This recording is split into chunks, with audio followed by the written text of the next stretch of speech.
Hepinize merhaba arkadaşlar.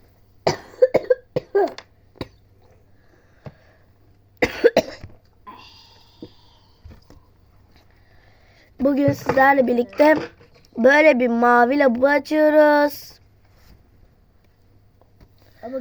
Geçenki videomuzda böyle bir yeşil kıyafetli pembe labu vardı. Yani çıkmıştı. Yeşil kıyafet çıkmıştı. Şimdi böyle mavi bir labu açıyoruz. Bakalım bu mavi labunun içinde nasıl kıyafetler var. Ya da direkt nasıl kıyafet var. 2 tane çıktı arkadaşlar. Şöyle koyalım gözükmesin. Şöyle hemen sticker'ımızı açalım. Bu da gördüğünüz gibi 1 numaraymış. Yani özel. Arkadaşlar 1 numara özel. Şuraya yapıştıracağız. Şuraya yapıştıracağız arkadaşlar. Özel yerimiz. Şu şekilde oldu. Zaten bu kıyafet gözüktü artık. Böyle bir kıyafeti var.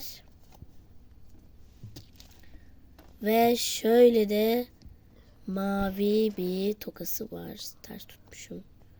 Böyle mavi bir tokası var arkadaşlar. Hadi bunları da yapıştıralım hemen. Yeter artık. Yeter. Bir dur.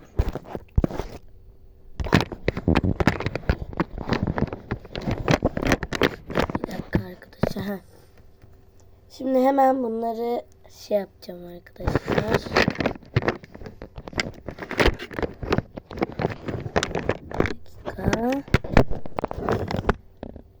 Böyle yuvarlamıyor. Açmış.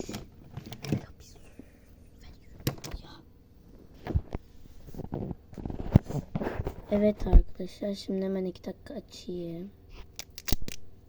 İlk tokayı yapıştıracağım. Şuraya yapıştıracağım. Ya da yok, ilk kıyafeti yapıştıracağım. Kıyafeti açalım.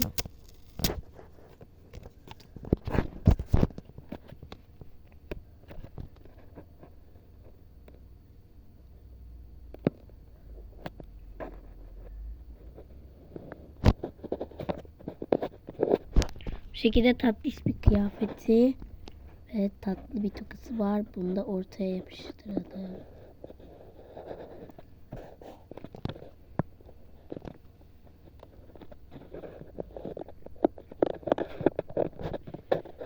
Evet arkadaşlar, bu şekilde bir koleksiyon oluyor. Bence çok güzel bir